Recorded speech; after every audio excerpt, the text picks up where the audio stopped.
Good evening, everybody. It's Icy Talks once again. Well, let's see, what kind of subject do I want to talk about tonight? Oh, let's see. How about the U.S. military drawdown on our U.S. Navy? It's a subject near and dear to my heart. I'm retired Navy. So let's go there. You have these new ships that they built, the littoral combat ships that were supposedly made for shallow water operations. Pieces of shit. The damage control teams have a hard time working on them.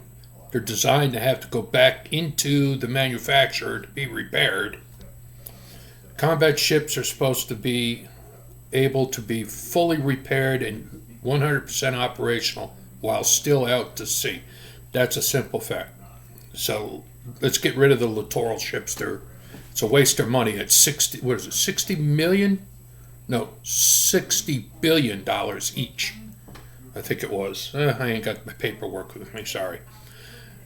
The Navy's drawing down and getting rid of our Aegis cruisers, such as the CG-62, the USS Chancellorsville, which I had the honor of serving on in 1993, when we launched some Tomahawk missiles against Baghdad. And I don't understand why. Those ships are amazing.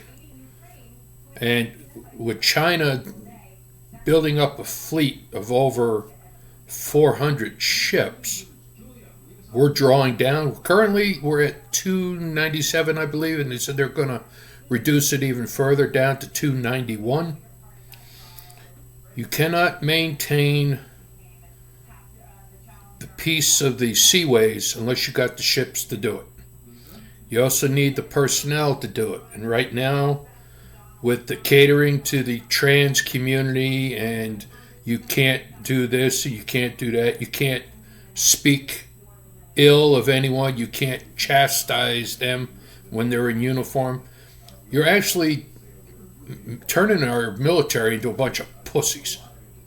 Plain and simple. I mean, when I was in the Army and the Navy, so I was in both branches. I went through both boot camps, and when we had issues with someone that used to be, let's go out and have a conversation behind the Connex, which was the metal storage containers. Whoever walked back out won the argument. It settled all issues. We had to be men back then. Now you've got Air Force bases hosting drag story hour and drag queens on overseas bases. You've got, God only knows what else is going on. But that is not the military that I know of. That is not what the military is supposed to be. The military has always been gender neutral. You do your job, I don't complain. But with the advent of Democrats taking control and pushing the issue, having defense secretaries that don't know what in the hell they're talking about, and they got their heads up their ass all the time.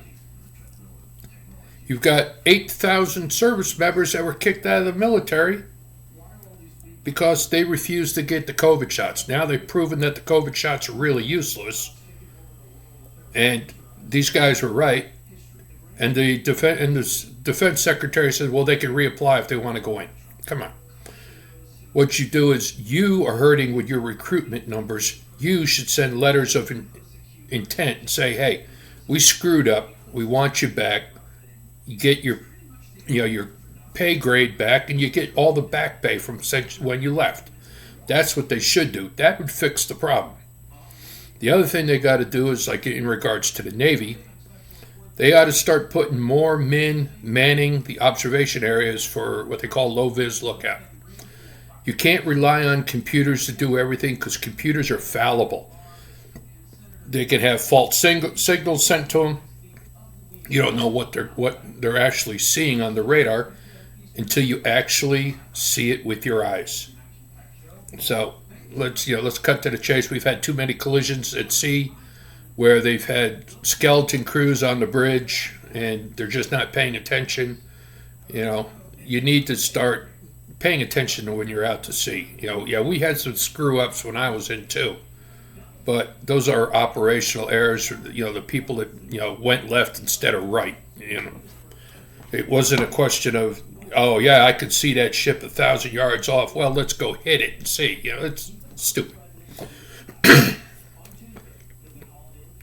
My buddies in the Marine Corps, you guys, you're holding out.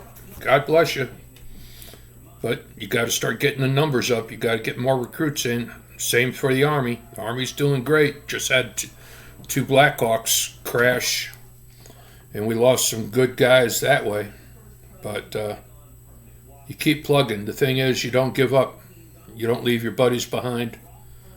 We're all family. I don't care what branch of the service you are in, Navy, Marine Corps, even Coast Guard.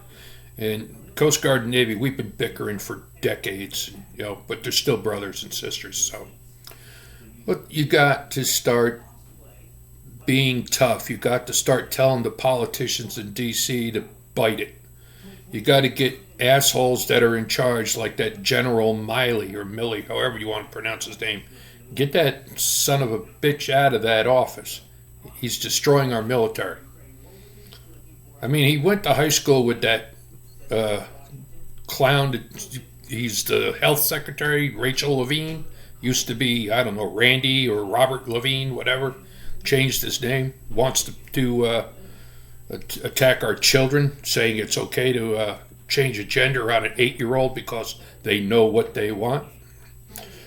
The human brain's not even developed fully until the age of 24, so let's not even go that route, okay? I was screwing up left and right all the way up until I was like 23. And my final screw up was marrying my first wife. So let's not go there, okay? You people, the military has got to pull their heads out of their ass. They got to start telling the politicians to bite it. We know what's best for us. And then charge forward. As for China in 1949, Mao Zedong said that China would dominate the world within 100 years.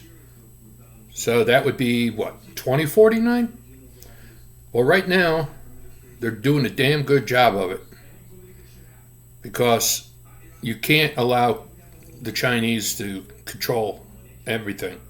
These people, they torture people, they arrest family members, to hold them for blackmailing others, Everything has to be approved by the party. Nah. Communists like to kill people. And that's something that you can't allow, our military cannot allow to happen. The communists under Russia, over 20-something million people killed out in the gulags or sent out into Siberia or just executed. You had China, 30 million. Cambodia, under Pol Pot, you had over 2 million. Cuba, you had over 1 million killed under Castro. It's got to end. You got to start standing firm on this socialist, communist crap, especially the ones that are coming into this country. And if I had my way, I would take the entire southern border, turn it into one giant military base, 2 miles wide, the whole length of the southern border. That makes it, whenever these illegals cross into the U.S., they're breaking into a federal military installation and could be shot on sight. The only way you're going to deter these people is by force. I'm sorry. Nobody is saying anything. 20,000 people went and invaded Ukraine, and it was called an invasion. We've got over 1 million people coming into this country between October and March. 1 million people, and they're not considered invaders? Come on. You got what was it? The last thing I heard, it was like a 900% increase in Chinese illegals coming into this country. We got train derailments. You've got food processing plants being targeted. None of this, everybody says, oh, well, it happens. No, it's targeted. And it's been going on for the last couple of years. And I'm sorry, but when you've got 2 communist Chinese police stations in operation in New York City, You got rumors of a Chinese military base in Western Canada. You've got a president that allows a Chinese observation balloon to fly through Alaska, down the coast of Canada, across the entire United States, and he does nothing. That tells me that somebody is bought and paid for by the Communist Party, and he's a puppet. And we are suffering because of that. So let's use our heads when we vote for 2024 and start putting some war hawks in the office. And that'll start making these other countries that are pushing the buttons think twice. It's time to start putting America first, even if it means the point of a gun. I hate to say it, but it's time to start enforcing the laws, the immigration laws, the sovereignty laws of this country. It's time to start deporting all these illegals. It's time to start putting our homeless veterans before illegals. It's time to start putting our homeless citizens before illegals. It's time to stop taking our funds and giving them to homeless illegals. I'm sorry. You're not a citizen of this country. You don't deserve the benefits of this country. Plain and simple. So, people better start thinking twice, or else in the next 10 years, you'll be welcome to the communist America, because that's where you're headed right now. And I'll be dead by then, so I'm not going to get to see it. All right. Icy out.